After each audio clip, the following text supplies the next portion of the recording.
ইতিমধ্যেই যা ফলাফল সামনে এসেছে, 48টি আসনে জয় বিজেপির, 22টিতে আপ, কংগ্রেসের ঝুলি শূন্য।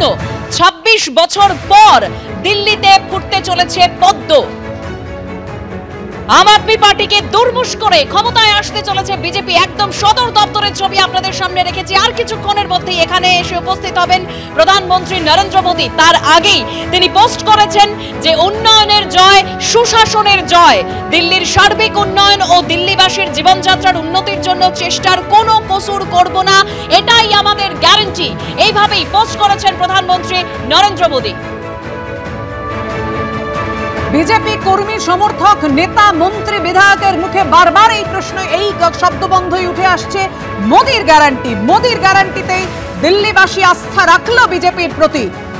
শুধু আম আদমি পার্টি হারলেন না, হারলেন দলের প্রতিষ্ঠাতা অরবিন্দ কেজরিওয়াল। আর এখানে নরেন্দ্র মোদী পোস্ট করেছেন উন্নয়নের জয়, সুশাসনের জয়, দিল্লির সার্বিক উন্নয়ন ও দিল্লিবাসীর জীবনযাত্রার উন্নতির জন্য চেষ্টার কোনো রকম ত্রুটি করব না, কসুর করব না, এটাই আমাদের গ্যারান্টি, মোদীর গ্যারান্টি।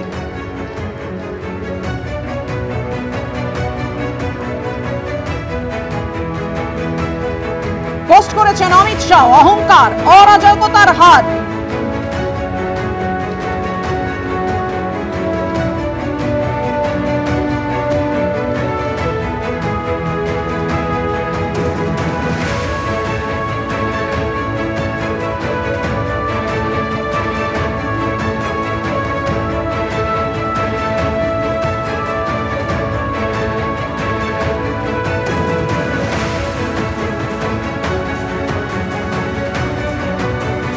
স্বপ্ন পূরণ করলেন নরেন্দ্র মোদী। অমিত শাহ, আপনারা দেখতে পাচ্ছেন কেন্দ্রীয় স্বরাষ্ট্রমন্ত্রী অমিত শাহ দিল্লির মুখ্য কার্যালয় বিজেপির সেখানে এসে উপস্থিত হয়েছেন, কারণ আর কিছুক্ষণের মধ্যেই প্রধানমন্ত্রী নরেন্দ্র মোদী আসবেন।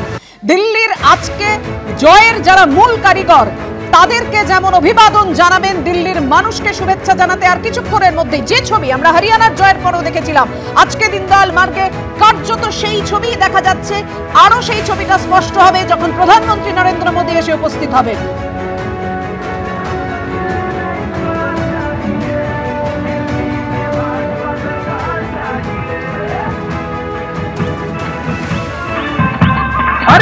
पेरिस के सपने दिखा दिखा कर लूटा, टैंकर माफिया की गोद में जाकर बैठा झूठा, शीश महल बनवाया खुद का जनता के पैसों से, झुग्गी वालों को दे दिया मकान के बदले अंगूठा।